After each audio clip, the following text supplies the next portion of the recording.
begin today with a remarkable story about the inhabitants of a rocky little ocean-covered world in orbit around an ordinary star, which is one of just 100 billion stars in an ordinary galaxy, in a universe with 100 billion galaxies.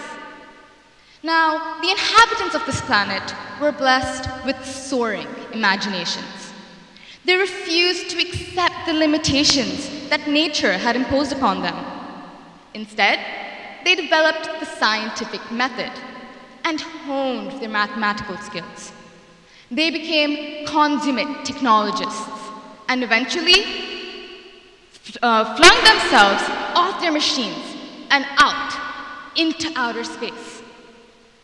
And they did this for an innate desire to explore and to learn. They decided to leave the confines of their planet, to travel into outer space, to seek the answer to the questions that had vexed them and every generation of their ancestors before them.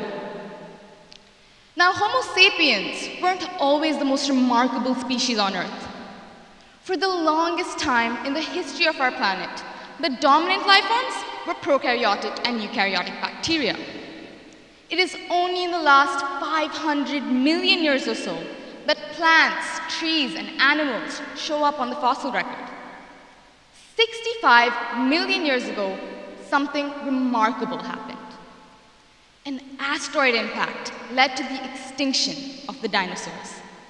This set the scene for the rise of the mammals. But humans are no ordinary mammal.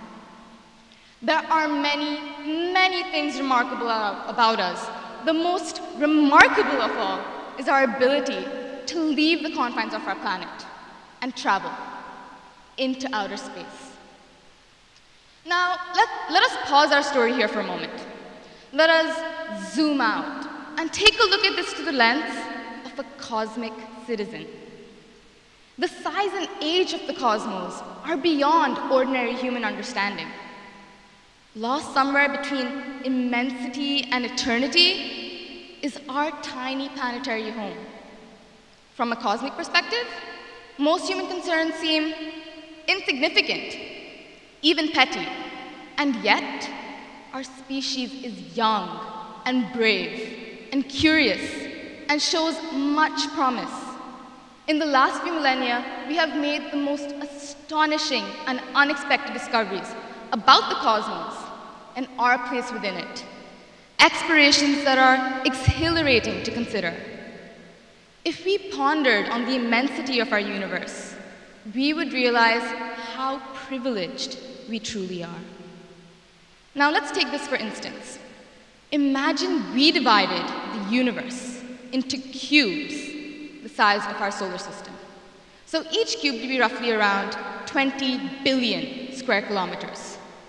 Which leads me to the question, what would a typical cube in our universe look like?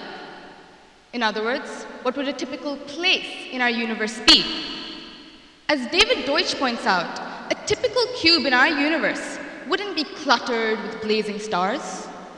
A typical cube in our universe wouldn't be blazing with heat and energy. A typical cube in our universe wouldn't be filled with planets and stars, comets and nebulae. A typical cube, in fact, would be the complete opposite. Firstly, this typical cube, or in other words, an average place in our universe, would be extremely dark. How dark? So dark that if the nearest star burst into a supernova and released more energy in a few seconds than the sun has in its entire lifetime, you wouldn't even see a glimmer. A typical cube in our universe would also be extremely cold. How cold? About 2.7 kelvins cold. A fraction of a Celsius above absolute zero. Cold enough to freeze about everything except helium. And finally, a typical cube in our universe would be empty. How empty? Far emptier than any vacuum we have ever created on Earth. So there we have it. A typical cube in our universe is cold, dark, and empty. And yet, here's where we come into the picture. Humans are not typical. Life is not typical. Earth is not typical. We are human, we exist, we are alive. If we transported ourselves back onto Earth and reevaluated our existence, we would begin to realize that humans are anything but typical. 99% of all the species to have ever existed on Earth are now extinct. And of the 100 million species to have existed on our planet since the dawn of life, humans are the only species to have achieved spaceflight. Indeed, exploration is a part of human nature. We began as wanderers, and we are wanderers still. We have lingered long enough on the shores of the cosmic ocean. We are ready at last to set sail for the stars. But as we contemplate our futures, let us not forget the countless inventions that have helped lay the foundation of the scientific method. We have the analytical geometry of Descartes, the calculus of Newton and Leibniz, the mathematical method, an indispensable tool to the sciences, demonstrating supremacy of pure reason. Let us not forget our ability to create art and write stories. We are not just wanderers, we are storytellers. For countless millennia, our ancestors gazed in wonder at the night sky. Today, in the 21st century, not only do we know what stars are, we are poised to set sail for those distant points of light. This voyage to the stars will enable us to lose ourselves, but also to find ourselves. What makes humans special isn't our ability to use language or tools. You see, other animals like whales, dolphins, and chimps can do that too, in varying degrees. No, what makes humans special was our discovery and application of the scientific method. You see, formal science has only been around for roughly 300 years, but the extraordinary impact it has had on the human condition within that time is simply breathtaking. I mean, think about it. Every single object right here, right now, is somehow interconnected with science. It's safe to say the scientific method has revolutionized the way we see ordinary, everyday objects. We have cotton candy being used to create artificial organs, and things as mundane as Scotch tape being used as the world's cheapest X-ray machine.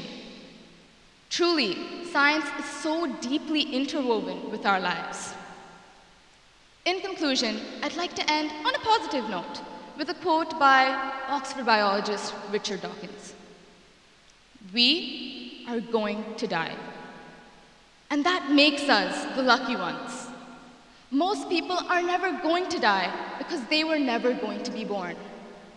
We privileged few who won the lottery of birth against all odds.